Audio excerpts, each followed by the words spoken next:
ઇન્દિરા એકાદશી વ્રત કથા અને મહિમા. પિતૃ એકાદશી, આશ્વિન માસ કૃષ્ણ પક્ષ.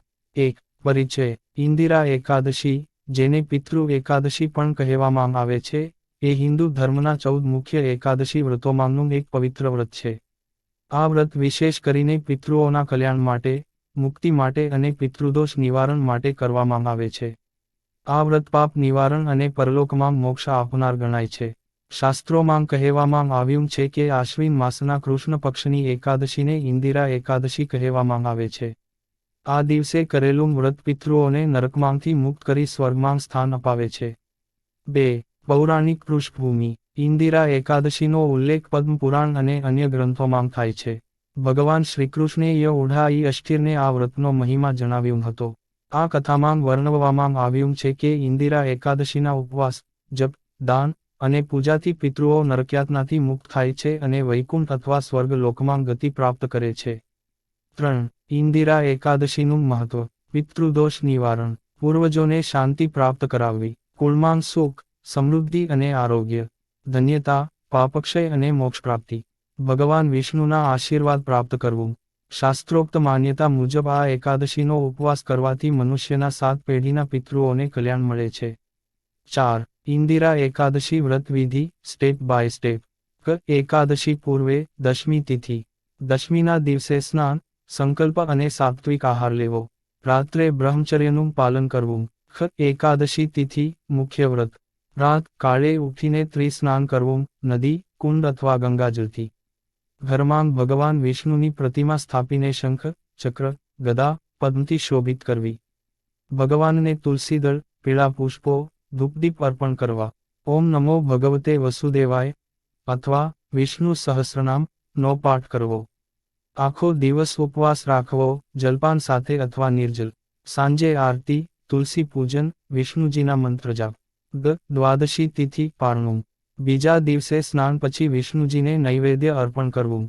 બ્રાહ્મણોને ભોજન કરાવવું અને દાન આપવું. પછી પોતે પારણું કરવું. 5. પિતૃઓ માટે વિશેષ વિધિ. ઇન્દિરા એકાદશી વિશેષ રીતે પિતૃઓ માટે અર્પણ કરવામાં આવે છે. આ દિવસે પિતૃતર્પણ, પિંડદાન, તુલસી અને ગંગાજળથી પિતૃઓને સ્મરણ કરવાથી અનંત પુણ્ય મળે છે. કાળે કુંડમાં ગંગાજળ મિક્સ કરીને પિતૃતર્પણ કરવું. તુલસી, તલ અને ગાયના દૂધનો પિંડદાનમાં ઉપયોગ શુભ માનવામાં આવે છે. 6. પૌરાણિક કથા, ઇન્દિરા એકાદશી વ્રત કથા.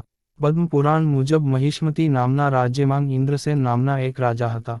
તેઓ ધાર્મિક, વિષ્ણુભક્ત અને પ્રજાહિતકારક હતા. એક દિવસ નારદ મુનિ રાજાને મળવા આવ્યા અને બોલ્યા, હે રાજન, તમારા પિતા સ્વર્ગમાંથી પટકાઈને નરકમાં દુઃખ ભોગવી રહ્યા છે. તેઓ તમને યાદ કરે છે. જો તમે તેમને મુક્તિ આપવી હોય તો આશ્વિન કૃષ્ણ પક્ષની ઇન્દિરા એકાદશીનો ઉપવાસ કરી પિતૃશ્રાદ્ધ કરજો. નારદજીના ઉપદેશ પ્રમાણે રાજા ઇન્દ્રસેને દશમીના દિવસે સંકલ્પ કરીને એકાદશીના દિવસે નિર્જલ ઉપવાસ કર્યો, ભગવાન વિષ્ણુની પૂજા કરી અને દ્વાદશીના દિવસે પિતૃ તર્પણ કર્યું. આ વ્રતના પુણ્યથી રાજાના પિતા નરકયાતનાથી મુક્ત થયા અને સ્વર્ગલોકમાં ગયા. બાદમાં રાજા ઇન્દ્રસેન પોતે પણ વિષ્ણુલોકમાં ગયા. આ કથાનો સાર એ છે કે ઇન્દિરા એકાદશી વ્રતના પાલનથી પિતૃઓને શાંતિ અને મોક્ષ મળે છે, અને કરનારને પુણ્યફળ પ્રાપ્ત થાય છે. 7. ઇન્દિરા એકાદશીના લાભો. પિતૃદોષ, પૂર્વજોના અશુભ પ્રભાવનો અંત. કુળમાં સુખ શાંતિ, ધનવૃદ્ધિ. મનુષ્યના પોતાના પાપક્ષય. સ્વર્ગલોક કે વૈકુંઠ લોકમાં ગતિ. સંસારિક દુઃખોનું નિવારણ. 8. ખાસ નિયમો. વ્રત દરમિયાન કાંદા, લસણ, માંસાહાર, દારૂ વગેરેનું ત્યાગ કરવો. મન, વાણી અને કાયા દ્વારા શુદ્ધતા રાખવી. રાત્રે જાગરણ કરવાથી વધારાનું પુણ્ય મળે છે. 9. આધુનિક સમયમાં ઇન્દિરા એકાદશીનું મહત્વ.